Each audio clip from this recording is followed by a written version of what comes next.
बिस्मिल्लाहिर्रहमानिर्रहीम। अस्सलाम वालेकुम दोस्तों, आप देख रहे हैं सुनो हकीकत। किसी दानिशमंद ने कहा था कि कानून मकड़ी का वो जाला है जिसमें छोटा मच्छर और मक्खी तो फंस जाते हैं, तड़पते हैं और जान दे देते हैं, मगर जब कोई बड़ा जानवर, कोई भूखा भेड़िया या हाथी आता है तो वो उस जाले को फाड़ कर निकल जाता है। आज का मौजू सिर्फ एक हादसा नहीं, ये उस मकड़ी के जाले की कहानी है। ये कहानी है वफाकी दारुल हुकूमत इस्लामाबाद की, उन सड़कों की जो देखने में तो शीशे की तरह चमकती हैं, लेकिन अगर आप गौर से देखें तो उन पर आपको गरीबों का खून सूखा हुआ मिलेगा।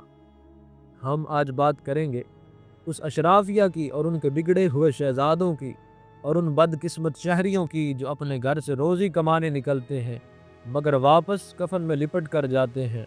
इस्लामाबाद का हालिया वाक़या, जिसमें एक जज के बेटे ने अपनी लैंड क्लोजर तले 2 जिंदगियों को मसल के रख दिया। ये सिर्फ एक एक्सीडेंट नहीं, ये हमारे निज़ाम इंसाफ के मुंह पर एक तमाचा है। आज हम इस वाक़े की तह तक जाएंगे और पूछेंगे वो सवाल जो इस मुल्क का हर गरीब पूछना चाहता है। ज़रा मंजर का तसव्वुर करें, शराह दस्तूर इस्लामाबाद, वो सड़क जहाँ मुल्क के बड़े बड़े ऐवान हैं, जहाँ कानून बनता है और जहाँ से इंसाफ मिलने के दावे किए जाते हैं। 1 दिसंबर की रात सेक्रेटरीट चौक के करीब 2 खवातीन समरीन हुसैन और ताबिंदा बतूल अपनी ड्यूटी ख़त्म करके थकी हारी स्कूटी पर घर वापस जा रही थी। वो दोनों Pakistan national council of art से वाबस्ता थी। शायद वो आपस में बात कर रही होंगी कि घर जाकर खाना क्या पकाना है या महीने के आखिर में बिल कैसे अदा करने हैं। वो आम इंसान थी, आप जैसी हम जैसी। और दूसरी तरफ एक स्याह रंग की लैंड क्लोजर V8 है। ड्राइविंग सीट पर कौन था? एक 16 साल लड़का, एक ऐसा लड़का जिसकी उम्र भी अभी ड्राइविंग लाइसेंस बनवाने की नहीं थी, लेकिन उसके हाथ में एक भारी भरकम मौत की मशीन थमा दी गई। गाड़ी हवाएं चीरते हुए आ रही थी। ऐनी शाहिदीन के मुताबिक रफ्तार का जुनून सर पर सवार था। वो सड़क को अपने बाप की जागीर समझ रहा था और फिर एक ज़ोरदार धमाका हुआ। सेकंड्स के 1000वें हिस्से में वो भारी लैंड क्लोजर उस छोटी सी स्कूटी पर चढ़ दौड़ी। लोहा लोहे से टकराया, लेकिन नुकसान सिर्फ गोश्त पोस्ट के इंसानों का हुआ। समरीन और ताबिंदा दोनों गाड़ी के टायरों तले कुचली गईं। वो सड़क जो उनके टैक्सों से बनी थी, उसी सड़क पर उनका खून बह गया। वो मौका पर ही दम तोड़ गईं। लेकिन ज़रा रुकिए, ड्राइवर का क्या हुआ? क्या उसे हथकड़ी लगी? क्या उसे घसीट कर थाने ले जाया गया?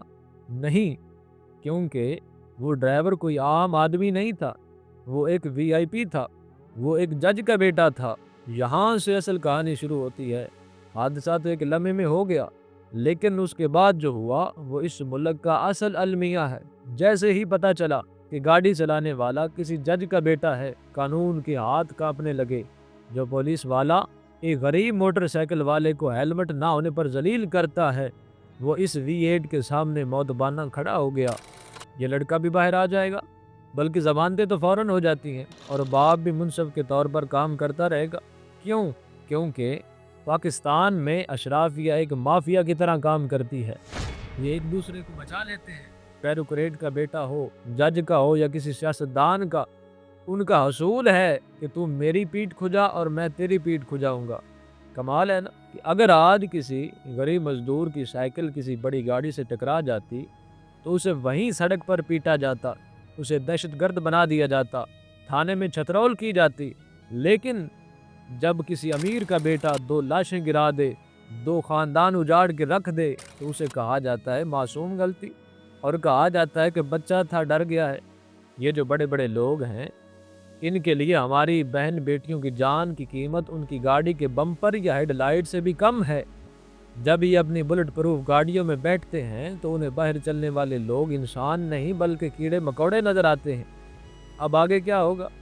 अगर आप पाकिस्तान की तारीख जानते हैं तो आपको पहले ही मालूम होगा कि हमारा अदालती निज़ाम यहाँ आकर मफलूज हो जाता है। केस चलेगा, तारीखें पढ़ेंगी और फिर एक जादुई लफ्ज़ इस्तेमाल होगा, दियत, ब्लड मनी। इस्लाम में दियत का कानून मुआफ़ी और रहमत के लिए था, लेकिन पाकिस्तान में इसे अमीरों का लाइसेंस टू किल बना दिया गया है। लवाहिकीन पर दबाव डाला जाएगा, कभी धमकी देकर, कभी लालच देकर उन गरीब ख़ानदानों को कहा जाएगा कि जो मर गया वो तो वापस नहीं आएगा। ये चंद लाख रुपए पकड़ो और मुकदमा ख़त्म करो। और अगर वो ना माने तो फिर निज़ाम उन्हें इतना थका देगा, अदालतों के इतने चक्कर लगवाएगा कि वो खुद घुटने टेक देंगे। ये इंसाफ नहीं हो रहा, ये इंसानों की मंडी लगी हुई है, जहां अमीर बाप अपनी जेब से नोटों की गड्डी निकालता है और गरीब के बच्चे की लाश की कीमत लगाकर उसे खरीद लेता है।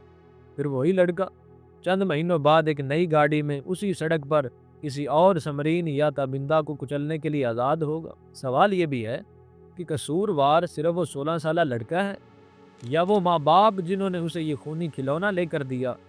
जब आप एक नाबालिग बच्चे को करोड़ों की गाड़ी देते हैं तो दरअसल आप उसके हाथ में भरी हुई बंदूक देते हैं।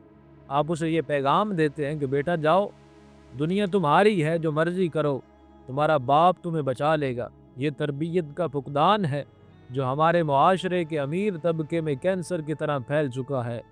उन्हें लगता है कि कानून सिर्फ गरीब के लिए है, रेड सिग्नल पर रुकना उनकी तौहीन है और किसी को कुचल कर भाग जाना उनकी बहादुरी है। आखिर में बात सिर्फ तनकीद की नहीं, बात हल की है कि हमें अब ड्राइविंग लाइसेंस से पहले ह्यूमन लाइसेंस जारी करने की ज़रूरत है। हुकूमत को चाहिए कि दियत के कानून में हंगामी इस्लाहात लाए। नशे में, ओवर स्पीडिंग में या बगैर लाइसेंस गाड़ी चलाकर कत्ल करने वाले को मुआफ़ी का हक सिरे से नहीं होना चाहिए। ये कत्ले अमद होना चाहिए, हादसा नहीं। और मेरा पैगाम उस जज के लिए और हर उस बाअसर शख्स के लिए जो अपने बच्चों की करतूतों पर पर्दा डालता है, याद रखें, ऊपर वाली अदालत में कोई सिफारिश नहीं चलेगी, वहाँ V8 नहीं जाएगी, वहाँ सिर्फ आवाज़ जाएंगे। आप सब देखने वालों से दरख्वास्त है कि सड़क पर चलते हुए दाएं बाएं ऊपर नीचे हर तरफ देखें, क्योंकि यहाँ कानून अंधा हो या ना हो, ड्राइविंग सीट पर बैठा अमीर ज़्यादा ज़रूर अंधा होता है। अपनी राय का इजहार कमेंट्स में ज़रूर कीजिएगा। क्या इस केस में इंसाफ होगा या फिर वही पुरानी कहानी दोहराई जाएगी?